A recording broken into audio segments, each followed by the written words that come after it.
Tema minggu ini, tema bulan ini adalah persiapan penuai, Harvesters Preparation. Dan minggu ini kita berbicara mengenai servanthood atau hati hamba. Dan saya percaya karena ini minggu pertama saya memberikan outline saja apa yang kita mau sampaikan di bulan ini.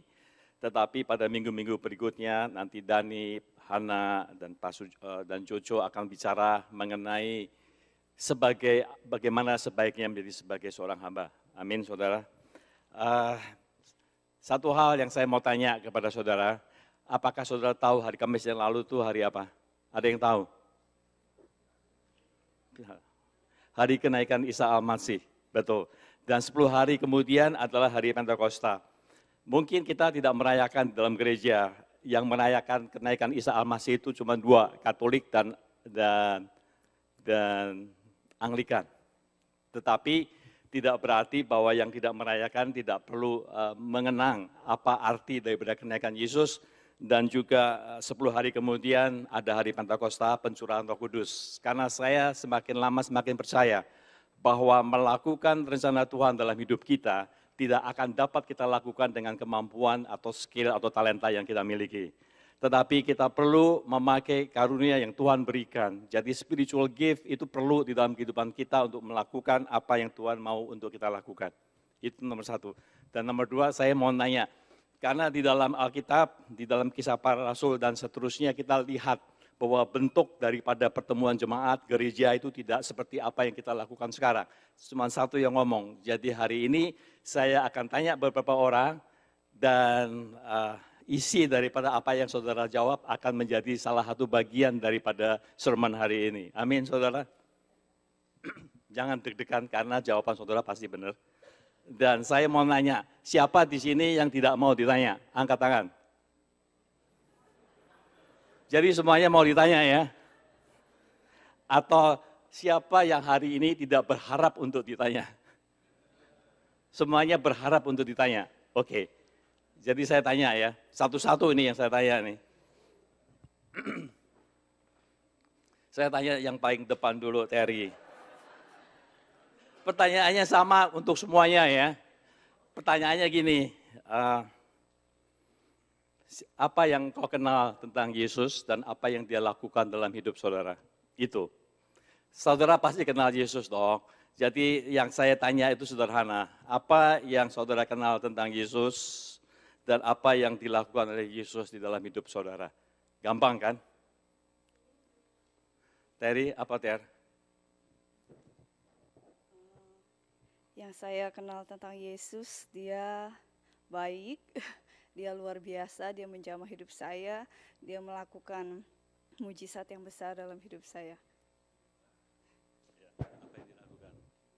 Betul, sudah. Banyak sekali. Jadi, dan kalau ada yang sama, kalau bisa cari yang lain jawabannya, tapi kalau enggak ya mau sama juga enggak apa-apa. Penny tolong, ada yang bisa catat enggak itu semuanya supaya saya bisa hafal. Siapa yang tidak berharap untuk ditanya?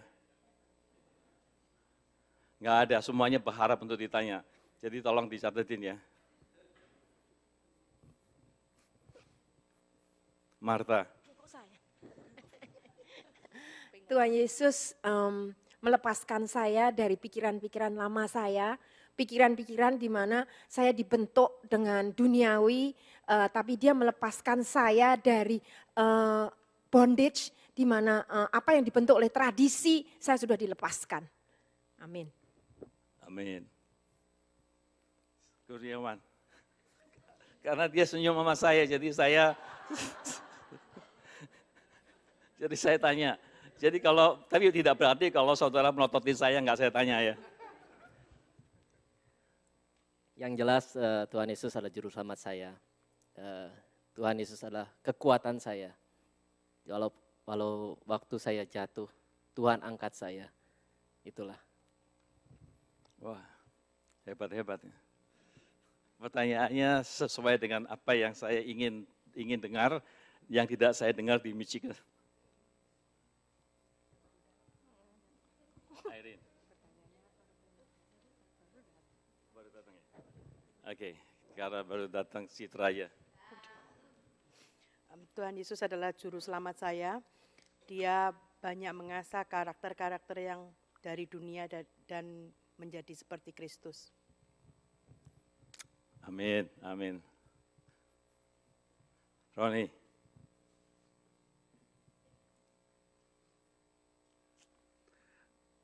Tuhan Yesus menerima saya apa adanya, mengampuni saya akan kesalahan-kesalahan saya.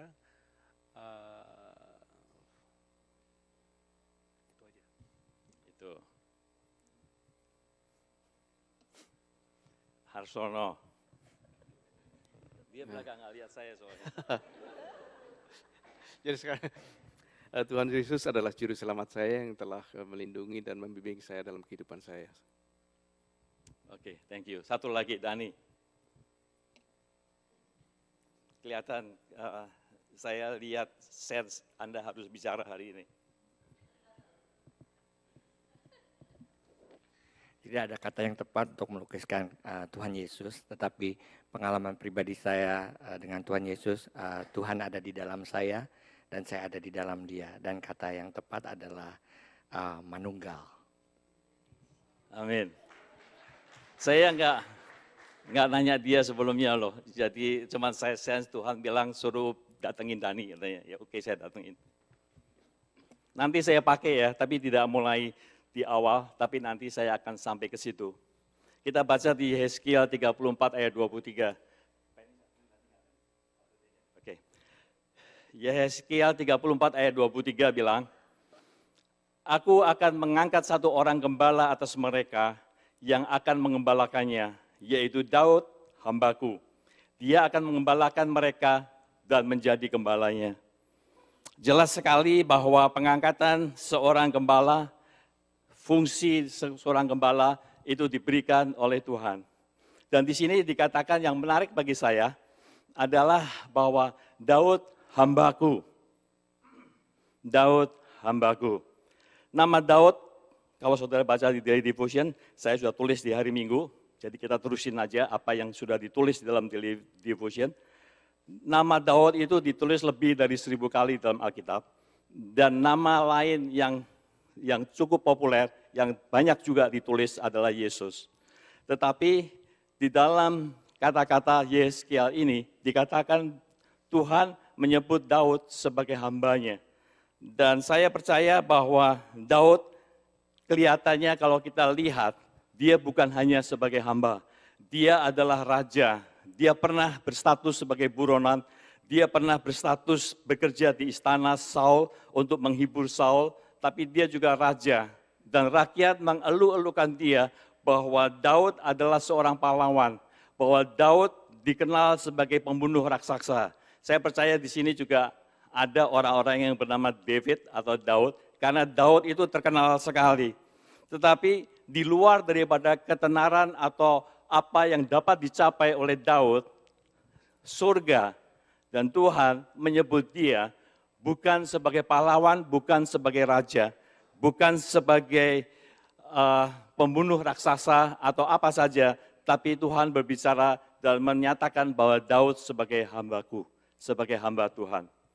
Dan saya percaya bahwa yang namanya hamba bukan sesuatu hal yang seperti ada di dalam satu posisi terendah dari satu jenjang karir.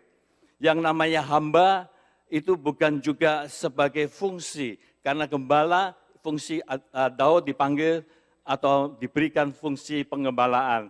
Tetapi yang namanya hamba, saya percaya itu adalah sikap hati. Coba tolong dicerna bahwa yang ditanya oleh murid-muridnya siapa yang besar. Dan Tuhan bilang bahwa yang terbesar itu adalah orang yang melayani. Jadi hamba itu berbicara mengenai sikap hati. Dan hamba itu bukan bicara mengenai jenjang karir.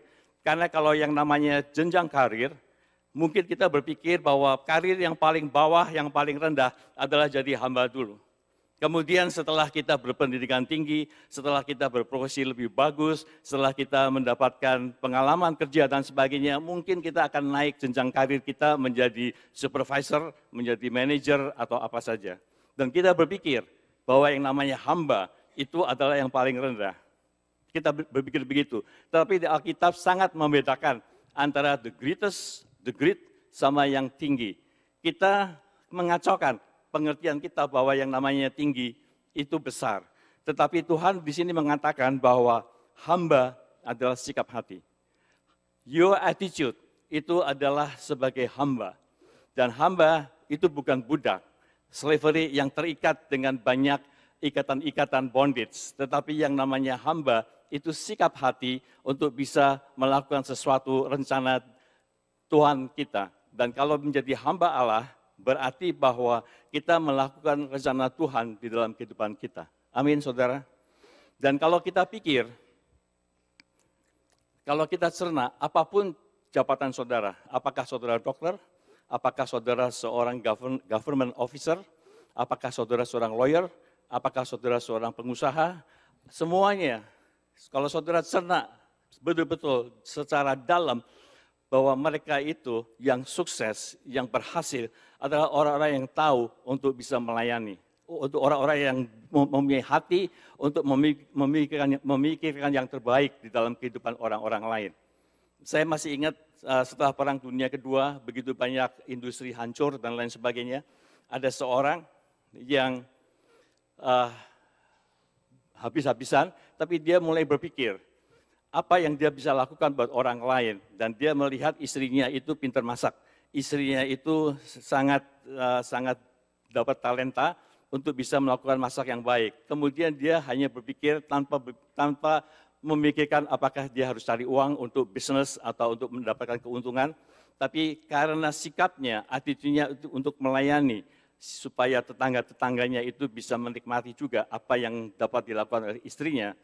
Hasilnya dia dikenal, hasilnya dia menjadi orang yang sukses di dalam usaha, dalam bisnis, karena mulai dari apa yang dapat saya lakukan untuk orang lain. Dan kalau kita perhatikan, sebagai orang Kristen, kita perlu melakukan segala sesuatu sebagai hati hamba. Amin, saudara. Karena yang namanya hamba itu bukan sesuatu yang rendah, bukan sesuatu jenjang karir yang pertama, tapi yang namanya hamba. Konsep hamba itu adalah melakukan yang terbaik bagi orang-orang di atas kita atau Tuhan kita. Amin, saudara. Itu konsep hamba. Dan kalau kita lihat, ya, hasil daripada Daud, apa yang terjadi, dan saya sangat suka sekali dengan Kisah Para Rasul ayat 13-36a. Sebab dikatakan di situ, ya, Daud tahu betul dia sebagai hamba. Kalau kita lihat di Mazmur, ya, kita bisa melihat bahwa yang namanya hamba itu ingin tahu apa yang tuannya ingin dia lakukan. Sehingga dia ada nyanyian pagi, ada nyanyian malam, ada doa pagi, ada doa malam. Setiap apa yang dia alami, dia mendapatkan tantangan dari musuh dan sebagainya. Dia tanya Tuhan apa yang dia lakukan, dia selalu berdialog, mengerti betul apa yang Tuhan mau dia lakukan. Itu adalah suatu sikap seorang hamba. Dan akhirnya di dalam akhir hidupnya dikatakan sebab Daud melakukan kehendak Allah pada zamannya. Itu adalah, saya percaya bahwa itu adalah hasil daripada kita memiliki sikap hati hamba. Daud melakukan kehendak Allah pada zamannya. Daud melakukan kehendak Allah pada zamannya. Kalau kita terbuai dengan kata-kata Tuhan yang mengatakan bahwa welcome hamba yang setia dan hamba yang baik, mari masuk ke dalam kerajaan surga. Untuk kita bisa melakukan seperti itu, untuk dapat ucapan Yesus seperti itu, ataupun kata-kata Daud yang diberikan kepada Daud semacam itu adalah basically adalah bahwa Daud melakukan kehendak Allah pada zamannya. Pada hari ini saya ingin saudara betul-betul merenungkan Daud melakukan kehendak Allah pada zamannya. Ganti kata Daud dengan nama saudara. Katakan dalam hati saudara. Billy melakukan kehendak Allah pada zamannya. Sudah katakan saudara kepada diri saudara sendiri bahwa saudara melakukan kehendak Allah pada zamannya. Ada yang mau untuk melakukan itu dalam hidup atau tidak mau melakukan kehendak Allah dalam hidup? Saya percaya saudara semuanya mau melakukan itu, bukan? Sekarang kita katakan rame-rame, 1, 2, 3, katakan nama saudara melakukan kehendak Allah pada zamannya. Bisa kan? Bisa kan? Bisa, oke. 1, 2, 3. Billy melakukan kehendak Allah pada zamannya. Amin, saudara. Itu yang kita mau berikan pada hari ini, bahwa kita mau melakukan kehendak Allah pada zamannya. Kalau itu kerinduan hati kita, biarlah kita bertanya kepada Tuhan, Tuhan apa yang akan kita lakukan pada zaman ini? Karena saya percaya bahwa hidup ini adalah sebagai suatu ungkapan terima kasih kita, ungkapan kasih kita kepada Tuhan, tidak lain dan tidak bukan, karena kita melakukan kehendak Tuhan pada zaman kita. Amin, saudara. Banyak anak-anak Tuhan menerima keselamatan dari Tuhan, ya, mendapatkan berkat dari Tuhan, menikmati suatu kenikmatan comfort di dalam kehidupan ini, tapi dia lupa ada satu perintah Tuhan dalam hidup kita untuk kita melakukan kehendak Tuhan pada zaman kita. Amin, saudara. Dan saya rindu, dan itu dimulai dari small group, dari kelompok sel saudara. Bagaimana kita saling encourage, menguatkan satu dengan lain, untuk kita dapat memberikan hidup kita untuk melakukan kehendak Allah pada zamannya. Dan saya percaya untuk melakukan kehendak Allah pada zaman kita, tidak semuanya harus jadi full time di gereja. Saya, ya ini masalahnya juga, yang namanya hamba, karena itu sikap hati, itu bukannya orang yang bekerja di gereja, bukan dan dibayar. Karena yang namanya hati hamba itu tidak masalah dibayar atau tidak. Yang namanya hati hamba itu melakukan rencana Allah kehendak Tuhan pada zaman kita. Amin, saudara. Pikir itu untuk kita mau melakukan kehendak Allah pada zaman kita. Jadi konsep daripada sikap hati seorang hamba adalah melayani. Dan kalau kita melayani, pelayanan kita itu konotasinya adalah bahwa yang namanya melayani itu volunteer. Betul, yang namanya melayani itu volunteer, tapi kalau kita bicara mengenai sikap hati, itu kita bicara mengenai apa saja yang kita lakukan, kita punya sikap hati sebagai seorang hamba. Itu beda sekali, a way of serving di dalam segala kehidupan kita, itu kita lakukan dengan hati hamba. Jadi di sini saya sudah banyak tertegur dengan ayat firman Tuhan ini tidak bicara mengenai pangkat, elders, atau whatever, officer, government officer, atau apa saja. Tapi bicara mengenai hati, sikap hati kita, our attitude di dalam melakukan segala sesuatu, baik buat manajer kita, baik atasan kita, baik bagi masyarakat dan sebagainya. Saya lebih tertarik dengan situasi politik Indonesia daripada politik di Kanada. Belakangan ini, jadi apalagi 9 Juli akan ada pemilu. Saya nggak tanya siapa Jokowi, siapa Prabowo di sini, enggak. Tapi yang saya mau katakan di sini, banyak di YouTube, salah satunya yang saya dengar itu adalah Mata Najwa punya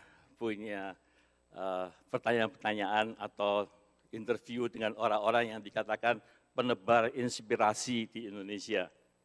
Dan yang saya perhatikan, saudara lihat, sikap Ahok misalnya, dia berani mati dan sebagainya.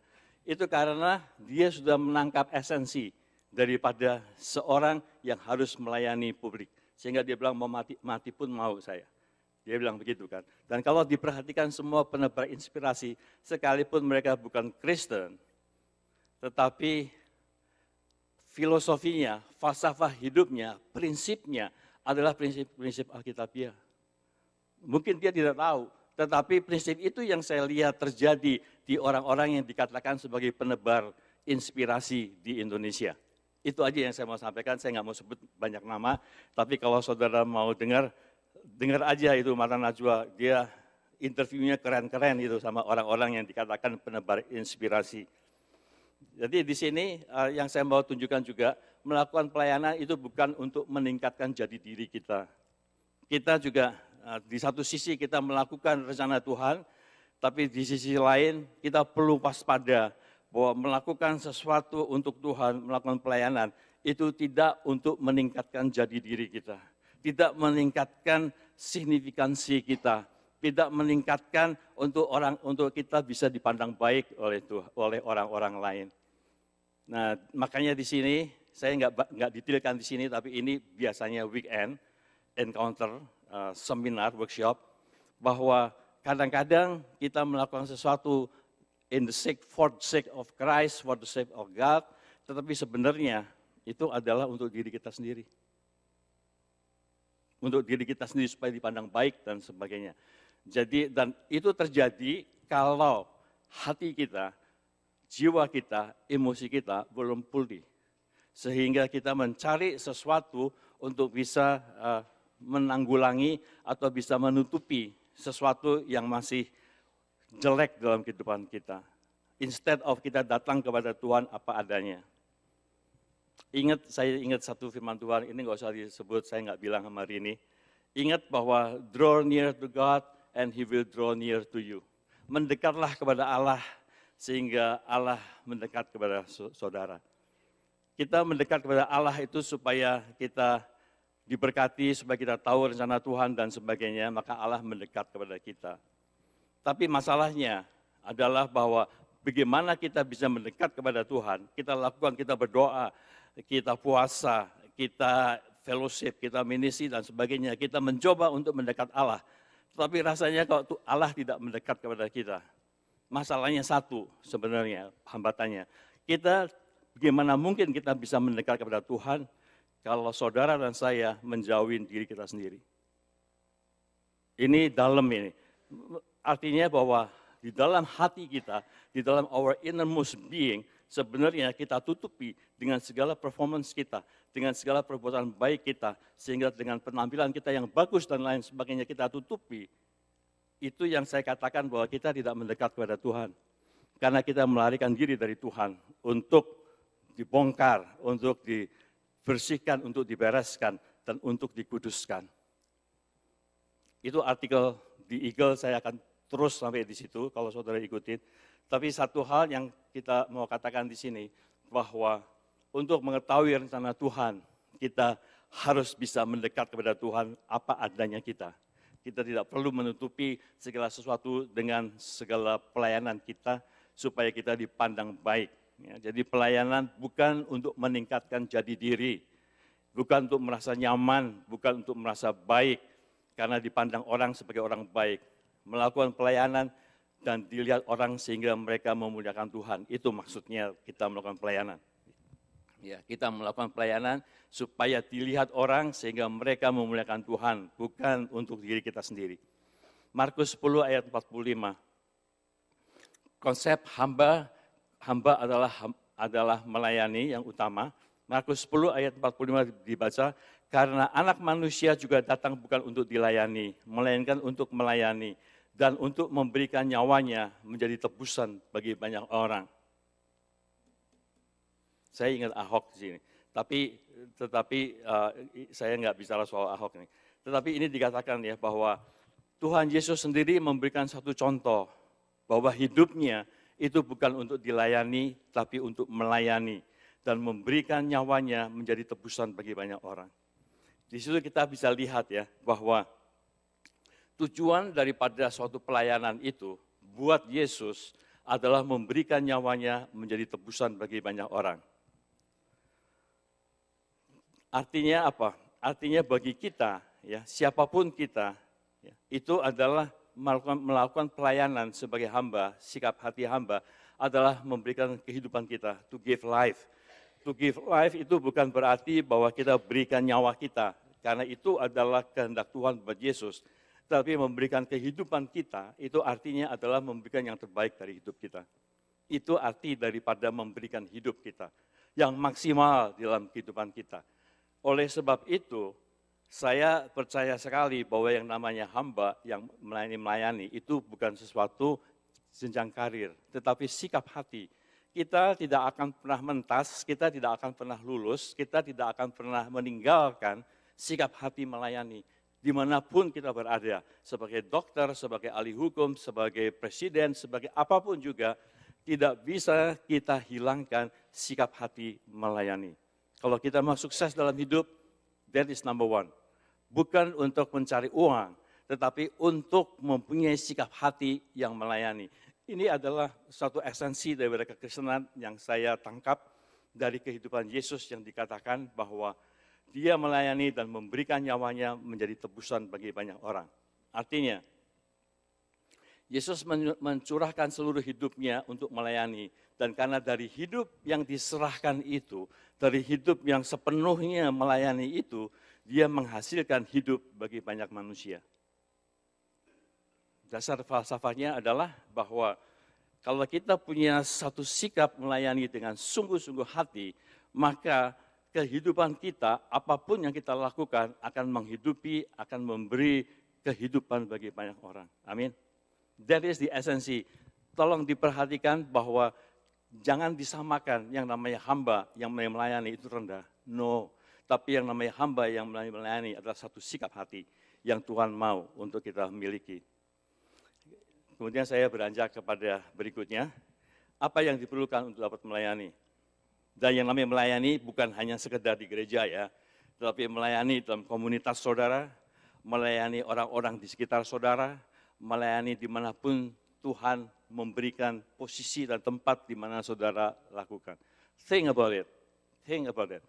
Karena kalau kita lihat konsep-konsep baru di dalam dunia perusahaan dan sebagainya, yang namanya customer service, yang namanya layanan kepada masyarakat dan sebagainya, itu diutamakan sekali. Itu tidak lain daripada suatu konsep, suatu prinsip untuk kita bisa melakukan pelayanan. Yang diperlukan, apa yang diperlukan pertama kali untuk melayani? Ya, nanti di minggu 2, 3, dan 4, saudara akan disampaikan oleh pembicara yang lain, tapi saya mau memberikan dasarnya aja. Yaitu bahwa yang diperlukan untuk melayani adalah mengetahui apa rencana Tuhan kita untuk kita lakukan sekarang ini. Jadi kalau kita bilang bahwa kita hamba Tuhan, kita melakukan apa rencana Tuhan di dalam hidup kita. Itu number one. Tadi di sini yang saya mau masuk. Ya. Bukan suatu rencana Tuhan buat kita sendiri, tetapi rencana Tuhan apa yang untuk kita lakukan buat Tuhan kita. Untuk bisa memberkati orang-orang di sekitar kita. Buat kita sendiri Tuhan kerjakan sampai our innermost being, itu Christ-like-nya itu nampak. Tetapi di dalam kehidupan kita betul-betul mature, dewasa, dan bebas, freedom. Konsep daripada Tuhan di dalam successful living itu dua, maturity sama freedom. Dua-duanya, kalau freedom itu instant, pada saat saudara terima Yesus sebagai Tuhan dan Juru Selamat, saudara mendapatkan freedom, bebas, kuasa dosa dikalahkan, dan sebagainya, itu pekerjaan Tuhan. Tetapi maturity dan senantiasa ada di dalam rencana Tuhan, itu adalah proses yang saudara lakukan hari demi hari. Dan hasil survei tadi, ya, kalau saya bilang bahwa number one sebagai konsep hamba adalah hati, sikap hati, dan hamba itu adalah melayani, dan yang pertama adalah mengetahui apa rencana Tuhan kita, yaitu Tuhan dalam apa yang kita lakukan sekarang. Saya mau menunjuk kepada Tuhan Yesus sendiri. Dia melakukan apapun yang di dunia ini, seperti apa yang Bapak lakukan dan dia lihat. Tadi saya tanya, siapa Yesus buat saudara dan apa yang dilakukan buat saudara?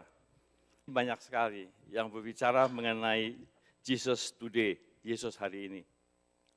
Kita mungkin sebagai orang Kristen cuma tahu bahwa Yesus juru selamat saya diselamatkan, dosa-dosa saya diampuni, dan saya masuk surga nanti. Selesai. Dan saya tahu bahwa Yesus akan datang kedua kalinya untuk menghakimi dunia, dan dia datang sebagai Raja. Mungkin itu yang saudara tahu. Kalau pengertiannya cuma itu, kurang di dalam kita mengetahui konsep hamba untuk melayani, karena kita harus tahu apa yang Tuhan lakukan sekarang.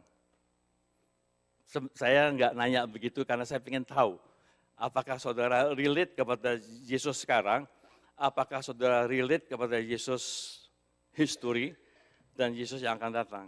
Tapi saudara tidak relate apa yang dilakukan Yesus sekarang ini di dalam hidup saudara. Tapi banyak pertanyaan, jawabannya betul, banyak yang saya mau. Karena kita harus tahu apa yang Yesus lakukan sekarang.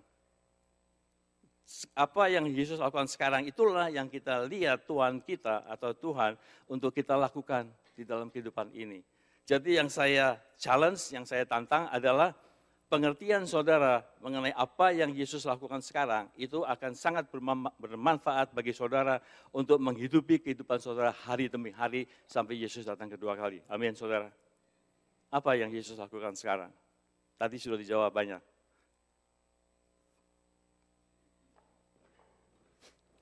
Betul, Yesus juru selamat, ya.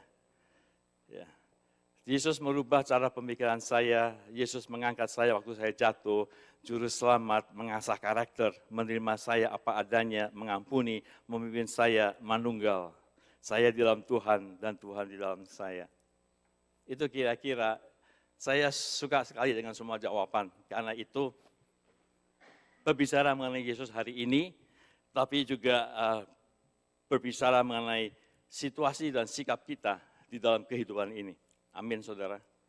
Amin. Saya mau tunjukkan satu, banyak, ada 6 atau 7 apa yang dilakukan oleh Yesus sekarang. Tapi saya satu aja di Ibrani 4 ayat 14 dikatakan. Jadi yang pertama ini, kita mengetahui apa rencana Tuhan kita untuk kita hari ini ya. Itu poin number 1. Di dalam Ibrani 4 ayat 14 dikatakan, karena kita sekarang mempunyai iman besar agung yang telah melintasi semua langit, yaitu Yesus anak Allah. Baiklah kita teguh berpegang pada pengakuan iman kita. Bahwa Yesus adalah iman agung, iman besar agung kita. Status dia pada hari ini adalah imam besar agung kita. Dan kalau kita lihat di perjanjian lama yang namanya imam, itu setahun sekali banyak kerjaannya, tapi paling tidak setahun sekali dia harus membawa korban kepada Tuhan, korban penebusan dosa. Itu artinya bahwa kita tahu bahwa manusia tidak senantiasa benar, ada dosa, ada kesalahan yang dilakukan. Supaya tetap berkenan kepada Tuhan, dosa itu harus ada yang nanggung dan ditanggungkan kepada korban. Kita tahu dengan akal sehat kita sekarang bahwa itu tidak mungkin. Tetapi kita tahu bahwa apa yang ada di dalam perjanjian lama itu adalah suatu gambaran apa yang akan dilakukan oleh Yesus. Jadi dari kitab Kejadian sampai kitab Revelation, semua kitab itu kita bisa ambil sarinya menuju kepada Yesus. Dan di dalam perjanjian lama, imam itu memberikan korban, dan Allah menerima korban itu, dan untuk sementara semua dosa umat Israel ditutup oleh Tuhan, termasuk dosanya imam itu. Ya, hanya ditutup, tidak bisa ditebus. Dan kalau saudara perhatikan, banyak falsafah atau banyak agama atau banyak kepercayaan zaman dahulu, di mana saja, itu kira-kira juga tahu bahwa ada satu korban yang harus diberikan kepada whoever.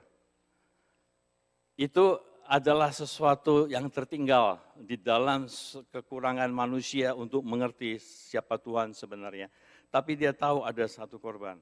Dan malahan semua agama juga meneruskan dengan suatu pengertian, ada timbangan. Timbangan itu ditimbang mana yang baik, mana yang jelek. Kalau yang jelek lebih banyak, saudara either reinkarnasi, perbaiki di hidupmu yang akan datang, atau saudara tidak diterima oleh Tuhan dan mendapatkan hukuman. Itu timbangan, bahasa Ibrani-nya misa. Banyak agama memakai itu, tapi hanya kekristenan yang tidak memakai timbangan. Kekristenan memakai penebusan, korban penebusan, yaitu Yesus sendiri. That is the difference. Dan di sini dikatakan untuk kita kenang terus, bahwa sampai pada hari ini, Yesus adalah imam besar kita. Artinya, kesalahan kita yang dahulu, kesalahan kita yang akan datang, kesalahan kita yang sekarang itu, dibawa oleh Tuhan sebagai imam besar ke hadapan Allah. Dan tadi Dandi juga bilang, itu esensinya. Pada saat dibawa, imam besar yang kita kenal yaitu Yesus, dia tidak hanya sebagai imam yang mempersembahkan korban, tapi dia juga menjadi korban persembahan itu. That is the difference between imam yang dulu sama imam besar agung, yaitu Yesus. Dia memberikan dirinya menjadi korban. Dan karena saudara ada di dalam Kristus, tadi yang dikatakan manunggal, Allah Bapa, Allah tidak melihat saudara satu persatu, dia hanya lihat Yesus dan korban yang sudah diserahkan. Itu arti daripada imam besar agung. Jadi kita tahu bahwa karena kita di dalam Kristus, kita diampuni, kita ditebus, dan lain-lain anugerah dan berkat yang Tuhan berikan. Jadi kita tahu bahwa kalau kita tahu bahwa Tuhan kita adalah imam besar, kita tidak perlu khawatir, kita tidak perlu takut, karena musuh terbesar daripada kehidupan kita sebenarnya pertama kali bukan dosa. Karena yang namanya dosa itu, kalau kita betul-betul mengerti apa yang dilakukan oleh Yesus mati di kayu salib, itu bukan hanya mengampuni dosa kita, tapi dia juga menyelesaikan kuasa dosa dalam hidup kita. Jadi kalau kita mau, kalau dulu kita tidak mampu untuk mengalahkan dosa kita. Tapi sekarang kalau kita mampu mengalahkan dosa kita, karena kuasa dosa sudah ditebus oleh Tuhan. Amin, saudara. Kalau saudara tidak mampu sekarang, bukan karena saudara tidak punya kemampuan, karena Tuhan sudah ada dalam hidup saudara, Yesus manunggal hidup di dalam saudara. Tapi saudara tidak exercise posisi saudara sebagai anak Tuhan yang diampuni dan ditebus oleh Tuhan. Saudara masih mempunyai suatu pengertian falsafah hidup yang lain daripada apa yang Tuhan katakan dalam hidup saudara. Amin. Makanya dalam kekristenan itu ada suatu maturity, ada suatu sanctification, ada sesuatu yang membersihkan apa yang tidak berkenan di dalam hidup saudara. Ini sedikit melenceng, tapi kalau mau dilihat di Yeremia, itu kita ya lahir, kita sudah mempunyai suatu belief system tertentu. Ya, kita biarpun kita menjadi bayi, bisanya cuma nangis, tapi kita tahu kira-kira pada waktu itu, sekalipun kita belum masuk SD, belum masuk taman kanak-kanak, belum mengerti ABC, belum mengerti hitung-hitungan, tapi intuisi kita sudah belajar ya, dari panca indera manusia bahwa kalau saya nangis, lapar itu kalau saya nangis, ya pasti saya dipenuhi kebutuhan saya. Jadi belief systemnya itu one point demi one point itu ada dalam hidup kita, dan itu terpendam di dalam hidup kita, dalam hati kita.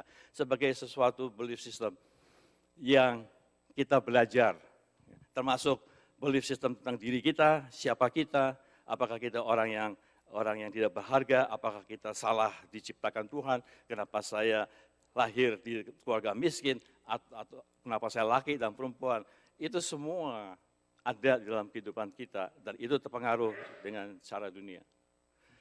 Kalau ada suatu hal terjadi dalam hidup kita, biasanya yang bangkit duluan itu emosi kita. Apakah kita marah, apakah kita sedih, apakah kita kecewa, apakah kita menjadi tidak punya pengharapan, apa saja. Dan emosi yang diberikan Tuhan dalam hidup kita, itu adalah feedback dalam hidup kita, umpan balik bahasa Indonesianya, bahwa ada sesuatu yang beda antara pengertian saudara dengan apa yang saudara alami. Dan di situ, ketimbang kita mengumbar emosi kita belajar dari Tuhan. Tuhan, ada sesuatu yang keliru. Saya punya belief system seperti ini, tapi kenapa ini yang terjadi? Dan emosi, kalau kita mengetahui bahwa emosi itu adalah seperti itu tujuannya, saudara bisa perbaiki. Dan karena di dalam Tuhan tidak ada sesuatu pun mustahil dengan Tuhan. Selalu ada pengharapan. Jadi untuk kita bisa mengetahui Tuhan, kita mengetahui rencana Tuhan, kita perlu tahu apa yang Tuhan mau lakukan dalam hidup kita. Saya nggak tahu kenapa saya ke situ. Tapi yang kedua, kita bisa melihat bahwa pertama adalah kita tahu apa yang Tuhan mau untuk kita lakukan. Yang kedua, kita cuma 2 poin saja, yaitu bahwa kita perlu taat. Whatever God says, do it. Itu ketaatan itu menentukan bahwa kita akan punya suatu sikap hati hamba atau tidak, yang baik atau tidak. Kita taat kepada Tuhan. Kita taat kepada Tuhan. Amin, saudara. Karena saya percaya bahwa kalau kita taat, Tuhan akan bawa kita kesaksian saya sama Penny, saya percaya bahwa segala sesuatu, kalau kita mau in tune sama Tuhan, itu adalah divine appointment yang Tuhan berikan kepada kita. Dan kita sering dalam kehidupan kita miss divine appointment itu. Apakah divine appointment itu adalah memberikan segelas air minum kepada orang sebelah kita? Apakah divine appointment itu untuk memberikan makan kepada orang lain? Itu adalah divine appointment yang Tuhan letakkan dalam kehidupan kita, dan apakah kita miss atau tidak dalam kehidupan kita. Banyak terjadi dalam kehidupan kita, saya juga, bahwa kita miss dengan divine appointment. Tapi yang namanya divine appointment itu adalah Tuhan mau menguji ketaatan kita sebagai hamba. Kita pergi ke Indonesia yang awal-awalnya tidak untuk pelayanan. Tetapi kita ada reuni, ada apa, ketemu dengan keluarga dan lain sebagainya. Tapi dengan adanya reuni, ketemu dengan orang-orang dan teman-teman, dan kemudian ada yang punya masalah, hati kita tergerak, ini waktunya kali untuk kita menolong dia.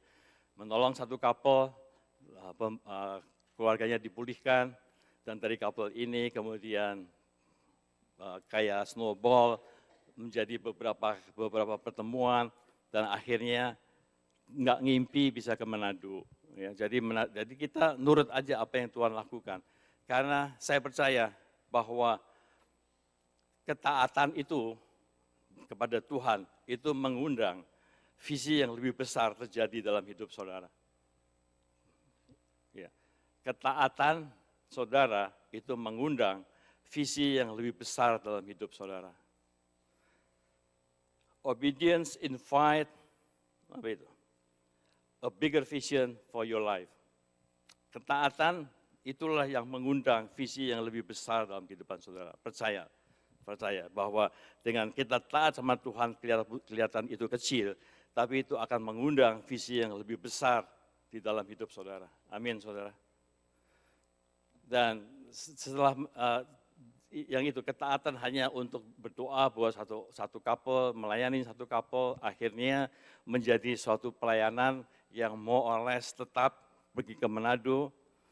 Kalau pergi ke Medan itu keinginan kita mau melakukan. Tetapi yang saya mau katakan bahwa yang namanya Tuhan memberikan suatu visi yang lebih besar, itu terjadinya pada saat kita kelihatannya tidak melayanin, hanya berbicara kepada satu couple, kemudian couple itu diberkati, perkawinannya dipulihkan, kemudian kita dibawa pergi ke Manado, dan akhirnya berkembang di Manado, sampai akhirnya ada satu okumene di Manado di hari Sabtu, kemudian ada satu pengusaha orang Manado, tapi usahanya di Sorong, sampai tahun ini dia mengundang kita ke Sorong. Itu saya percaya itu adalah karena ketaatan, langkah yang kecil dari suatu hal yang kelihatannya sederhana, tapi akan membawa kita kepada visi yang lebih besar. Sama dengan kehidupan saudara. Saudara mau taat sesuatu yang kecil, itu akan membawa kepada visi yang lebih besar dalam hidup saudara. Amin, saudara. Ketaatan. Mungkin saudara berpikir, saya kan biasa. Ya. Saya kira jangan berpikir seperti itu lagi. Karena apa? Karena saudara ditebus dengan harga yang mahal oleh Tuhan. Dan kasih anugerah Tuhan buat saudara itu cukup untuk melakukan pekerjaan Tuhan di dalam hidup saudara. Amin, saudara. Jangan mengecilkan apa yang Tuhan katakan tentang saudara. Kalau kita lihat di dalam Alkitab, banyak orang-orang gagal, banyak orang-orang yang kelihatannya dengan kemampuan kita tidak mungkin atau tidak mampu melakukan pekerjaan besar dalam hidupnya. Pertama adalah Abraham. Abraham itu sudah tua, ya. Tetapi Tuhan pakai. Kemudian Yakub, dia kurang secure dalam hidupnya, ya, suka nipu, kurang yakin dirinya. Lea tidak menarik tampangnya, tetapi dipakai oleh Tuhan menjadi ibu daripada bangsa Israel, suku-suku bangsa Israel. Yusuf mengalami abuse, ya, dia di-abuse pada waktu muda. Musa gagap, Gideon miskin, Samson codependency, Rahab immoral, kemudian Daud punya affair, Elijah suicidal, mau bunuh diri, Jeremiah depres, Yunus acu tak acu, Naomi janda, Yohanes Pembaptis eksentrik, Petrus impulsif dan hot temper, Martha punya banyak kecemasan. Wanita Samaria banyak mengalami kegagalan dalam perkawinan. Sakius tidak populer, Paul tidak sehat, Timothy timid, Thomas ragu-ragu. Mereka kelihatannya tidak pas untuk melakukan satu hal yang besar. Tapi lihat apa yang dilakukan oleh Tuhan. Kalau kita mau taat, ya, Tuhan bisa pakai mereka dalam pelayanan. Dan saya percaya hari ini message-nya adalah Tuhan pakai saudara dalam pelayanan. Amin. Saya sungguh ingin agar semua jemaat ICC bertumbuh sampai bisa mengatakan Daud melakukan kehendak Tuhan pada zamannya. Itu menjadi rema bagi saudara pada hari ini. Bahwa saudara melakukan kehendak Tuhan pada zaman ini. Amin saudara. Amin. Kalau saya kasih altar call siapa yang mau melakukan kehendak Tuhan pada zaman ini, pasti semuanya angkat tangan. Kecuali nggak tahu. Saya kira semuanya akan angkat tangan. Tetapi saya mau, kalau saudara betul-betul sungguh-sungguh serius untuk melakukan kehendak Tuhan pada zaman ini, kita berdoa apapun yang menghambat kita untuk melakukan itu terjadi dalam hidup saudara, kita doakan untuk itu. Amin saudara. Mungkin emosi saudara, mungkin saudara tidak merasa mempunyai hati jati diri yang pas untuk melakukan kehendak Tuhan. Tapi saya sudah katakan bahwa yang namanya hamba Tuhan itu tidak bisa selesai, itu terus karena itu sikap hati. Dan bila kita melakukan kehendak Tuhan pada zaman ini. Amin.